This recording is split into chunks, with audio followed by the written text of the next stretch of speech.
Download करें जनमत Haryana app. पिछले से पिछले सदन में आपने देखा कि किस तरह से एक प्रस्ताव जो है ये सरकार लेकर आई थी, जिसके तहत किसानों के खिलाफ जो ये तीनों काले कानून जो बनाए गए थे केंद्र ने, तो केंद्र को धन्यवाद प्रस्ताव पास करके विधानसभा से भेजा गया, जिसका विपक्ष ने पूरी तरह से विरोध करा था।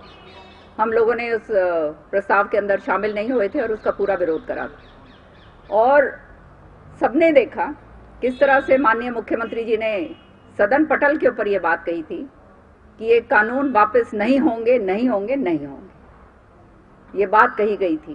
खैर, तभी कहते हैं ना कि बोलो उतना ही, पता नहीं कब कहाँ पे क्या वापस अपनी बानी को लेना पड़े। तो वही हालात इनके साथ हुए। तीनों काले कानूनों को केंद्र को जबरन वापस लेने पड़े, क्योंकि समझ आ गई उन्हें कि जिस तरह से किसान भाइयों को प्रताड़ित किया जा रहा है और ये किसान के खिलाफ जो ये तीनों काले कानून लेकर आए हैं पूंजीपतियों के फायदा पहुंचाने के लिए।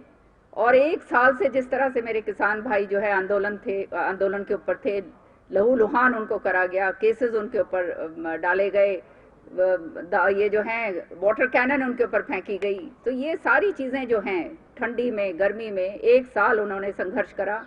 700 से भी ज़्यादा, 715 के करीब किसान भाइयों ने शहादत दी। और इन्हीं के मंत्रियों ने ये बात यहाँ तक कही कि आतंकवादी हैं, ये खालिस्तानी हैं और ये जो हैं ये कांग्रेसी हैं।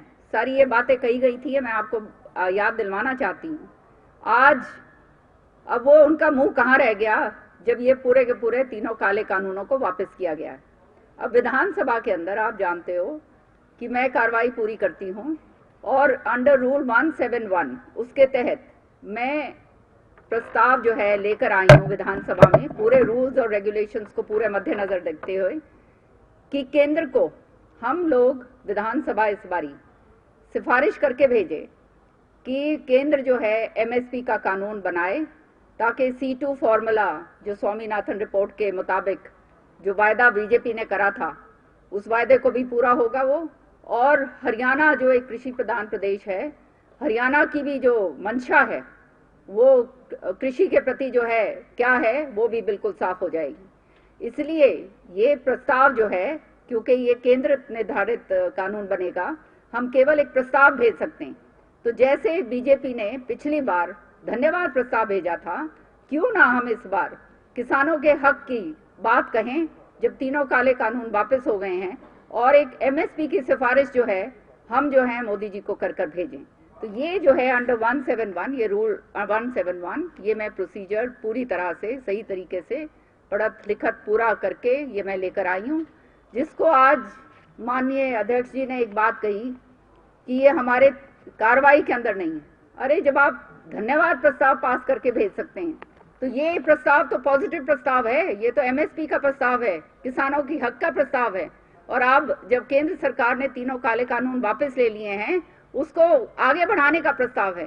तो अब ये कहा गया है कि हम अभी इसके ऊपर जो है सोच विचार करेंगे। तो मैं समझती हूँ सद्बुद्धि हुई तो जरूर सोच विचार होकर और ये प्रस्ताव लिया जाएगा, क्योंकि तभी और खाली तब ये जो तीनों काले कानूनों को ये जो है धन्यवाद करके भेजा गया था, वो काला कलंक हरियाणा के ऊपर जो लगा है वो मिट पाएगा। तो मैं ये लेकर आई हूँ। साथ ही साथ ये आपको मैंने 10 दिन पहले आपसे बात करी थी। उस समय मैंने बताया था कि काम रोको प्रस्ताव मैं लेकर आ रही हूँ। तो वो काम रोको प्रस्ताव जो है, वो जो HSSC और HPSC भर्ती घोटाला जो हुआ है, ये पूरा अटैची कांड जो हुआ है, उसके ऊपर जो है चर्चा के लिए वो स्वीकृत हो गया है।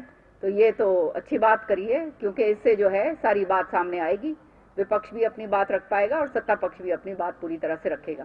साथ ही साथ खाली एक बात का दुख होता है मुझे कि बहुत काम करते हैं, इतने सारे कॉलिंग अटेंशन लेकर आए हैं, मसलन अहम मसलों के ऊपर, जैसे बेरोजगारी का मसला, जैसे बाजरा की खरीद का मसला है, यूरिया, खाद, सारी की सारी कानून व्यवस्था, पानी की किल्लत, सारा ये इस तरह की जो हैं पूरे हरियाणा से जो संबंध रखती हैं, पानी का जो है रिसाव, पानी का जो है ठहरना जिससे पूरी फसल बर्बाद हो गई है, कॉम्पनसेशन जो है क्रॉप्स को नहीं दिए गए हैं, भवंतर योजना के तहत बहुत बड़ी बड़ी बातें कही जाती है लेकिन होता कुछ नहीं है। तो ये सारी चीज़ों के ऊपर जो है कॉलिंग अटेंशन जो है लेकर आए थे, पर बड़े दुर्भाग्य की बात है उस सिरे से जो है बगैर कोई रीज़न दिए उनको नकार दिया। तो विधानसभा का फिर औचित्य क्या रह गया? हाँ जी, क्या पूछ रहे थे आप?